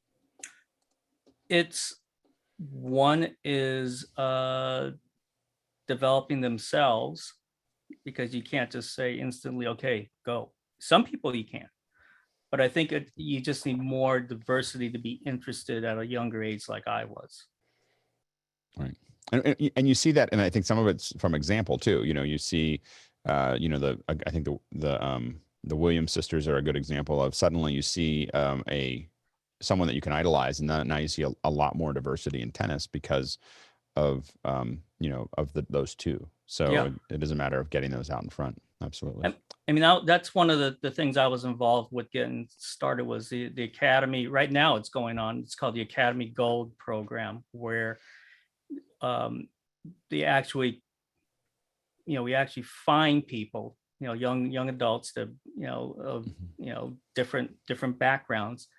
They get placed in actual paying internships. But during that time in the summer, we also have programs going on, and they have access. I mean, incredible programs, with, we usually go to Disney once, and we'll do something there with how the whole studio works, the inner workings of Marvel. So we try to give this boost, and now we're in the 3rd or 4th year. I did the first production track of it, and it was sort of, how do you do this? How do we make it successful? And luckily I had a lot of friends at the studios, and we had a whole sound stage to ourselves at Warner Brothers for, at the ranch, which is fantastic, and just brought in incredible people and did some lighting things. They learned how to tie knots from the grips. It was great, but those are the kind of things that that I think get the interest going. So, next question. Rupert McCrae, Dallas, Texas, here in the panel. What are your thoughts on 3D cinema, either in the past or for the future? I wasn't crazy about it in the past. The future, I think it's definitely not.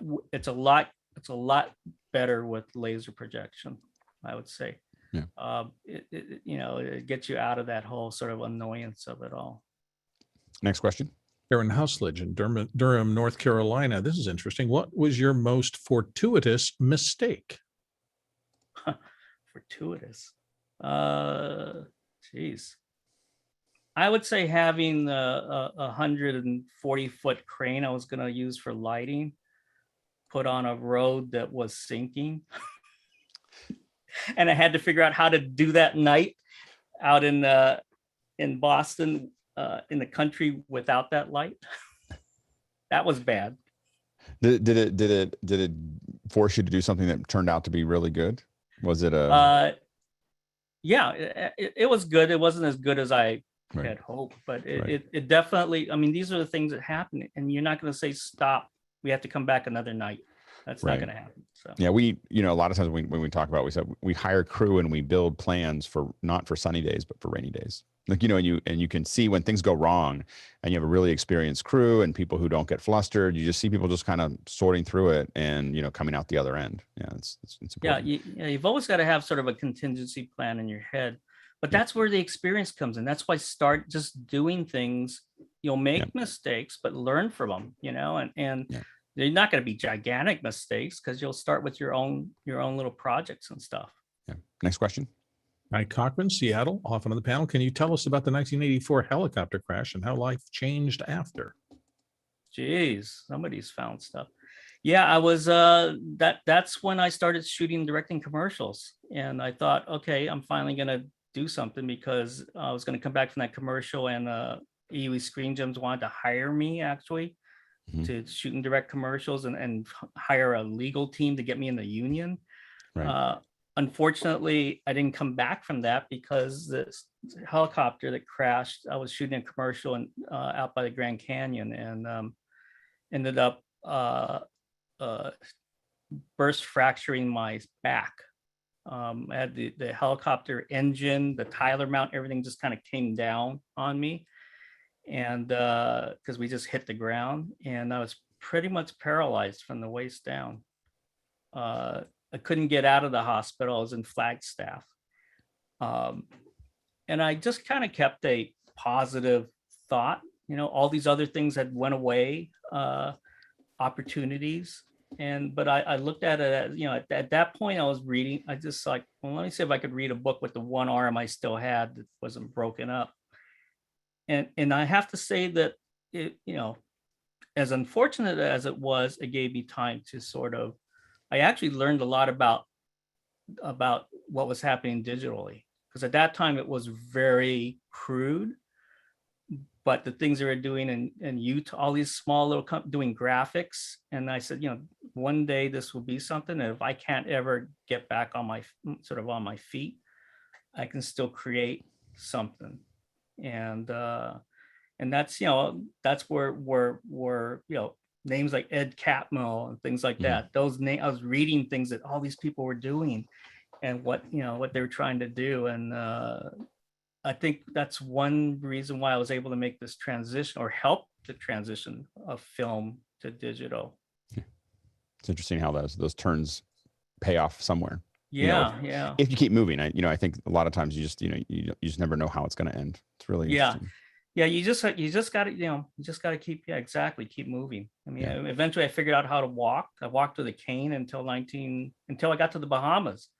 That sand, actually walking in the sand, strengthened up things enough where I was able to not use it anymore. Wow, that's amazing. Okay, now we're going to go into speed round. So just real quick answers. Next question. Rupert McCrae, Dallas, what's your general opinion of director's cut editions and the other special features type content that one typically found on DVDs and Blu-rays? Valuable content or superfluous? I think it's valuable. Just know the first version first. Interesting. And learn from it. Yeah. Oh, what the director wanted to put back in. Interesting. Yeah. Next question. Rupert McCrae, Dallas again. What's your opinion on the future of trade shows and in-person conferences for the cinematography industry specifically? There's definitely going to be a lot of virtual things, but the virtual events have to be produced with that in mind. Again, what's the audience? And you all have, know how to do that. I've definitely seen really engaging things in the second half of the pandemic. People have figured it out, but the in-person events are really important. I mean, I would have never met Alex if it wasn't for like NAB and Right. beer. Yeah, NAB and beer. Yeah, that's true. That's what the B stands for, NAB, right? Yeah. Yes, exactly. Next question. The National Association of Beer. Carl Asmussen here. With a release format like Dolby Vision, do DPs feel more confident that their creative choices will be maintained in home viewing environments? I love Dolby Vision. I think that I think that it's great because of how Dolby manages what that standard is. And if you can't do it, you can't watch it in Dolby Vision. You have to watch it in a different format. So yes, I think it's great. Next question. Roscoe Jones here. Are you familiar with David Mullen's forum at Red, Ask David Anything, and/or cinematography.net? What are your thoughts on such forums for students? Where would you send students online these days? I know David Mullen very well. I haven't read his forum. Cinematography.net, I would say, like everything else, just get a lot of different points of view. Because at one time, that whole forum was looking at it one way, and if that was the way it was going to go like 12 years ago, we wouldn't be doing some of the things we do now. So just get a lot of different opinions from everywhere. Get your news from everywhere, not just one channel. Yeah. Next question. Douglas Carmichael says, have you ever worked in IMAX format, and what special considerations come into play when you're shooting for it? Only IMAX film. I've done some IMAX film work, and it's restrictive because of the size of the image, but just knowing how you're going to use it, like the way Chris Nolan can intercut it, and it's like you didn't even know the aspect ratio changed. I think IMAX is fantastic. Next question. Robert Soji in Los Angeles wants to know what advice you have on how to interact with others on set to ensure a smooth production day. Preparation. Prep. Like Alex was talking about before, know what your own contingency plan might be, and know what everyone else's jobs entail. You don't have to be good at it. You just have to know that what they have to go through to accomplish what they need. Next question. And be nice. Be nice. Yeah. There's no reason to yell and scream. You could raise your voice if they're all talking, but that shouldn't be to tell people what to do. It should be, hey, I got some information for you where we should be moving things or doing something. Yeah. Next question. Marisa Mahoney out of Seattle. I'm fresh out of film school. What advice do you have for getting into the industry nowadays? Do you need to be in Los Angeles? Not necessarily. First, figure out what you want to do by just doing stuff. Make little films. You learn so much by shooting something and then editing it and then watching it with friends and seeing what their faces look like. And then it's not necessarily Los Angeles. It depends on what you want to do. There's so many different production centers now. LA, Atlanta, New York. I mean, there's. I think it's just figure out what it is you want to do and just go for it. The location after. Next question. Speaking of details, TJ Asher wants to know if your walls are 18% gray behind you. No, but I did want to paint them 18% gray. They're actually green. I did that to actually piss off a director, a friend of mine, a couple of years ago when we were doing some video conferencing, because I would say, I don't want to shoot in a room that was green, because it just reflects on people's faces and you end up excessive magenta. Next question. Chris Fenwick out of Sacramento. Do directors ever change the way they shoot in order to gather or encourage blooper reels? And he says, I'm not a fan of being asked to cut bloopers. No. And any director that I found that said that let's do this because it'll be good for a blooper reel, it's usually a terrible thing. Usually not used because it's not funny. Yeah, right. Next question. And our last one in the regular queue, Aaron Husledge says, is it important to watch movies if you're making movies? Absolutely. That's how I learned. I watched a lot of movies. I still try to. And even ones that you would not be interested in, great to watch. Watch movies that don't work. That someone would say, I didn't like it, but watch it and figure out why it didn't work. That's what I did a lot of. I did a lot of things. Why does this movie look like it's cheap? And then that's how it gave me into cinematography.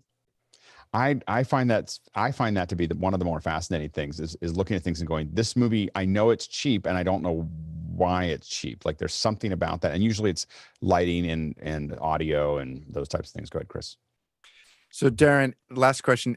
If you were stuck on a deserted island and you could only take one film with you, and it may be the only film you ever get to watch for the rest of your days, you don't have to watch it every day, but you get to watch it whenever you want. What would that movie be?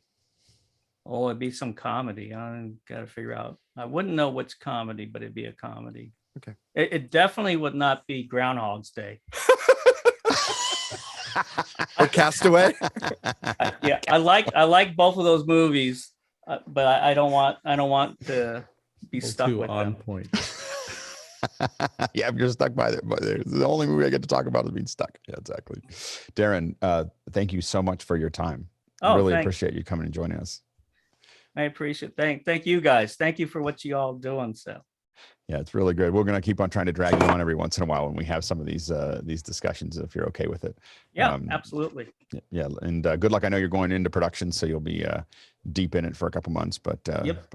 It was good that we had to get Daryn in quickly because he was on his way into the abyss of production. Exactly. So great to have you here. All right. Thanks to all of our producers asking great questions. That was a really, really good line of questions, smart questions, really great conversation. And for our panelists, of course, hold in the first hour, part of the second hour, great work. So thank you all. And we'll see you all tomorrow. We're going to talk about YouTube, streaming to YouTube, strategies, process, technology. So we're going to talk all about that tomorrow. And of course, Saturday, we've got education. And so I'll see you tomorrow, or I'll see you in about 30 seconds in the post show.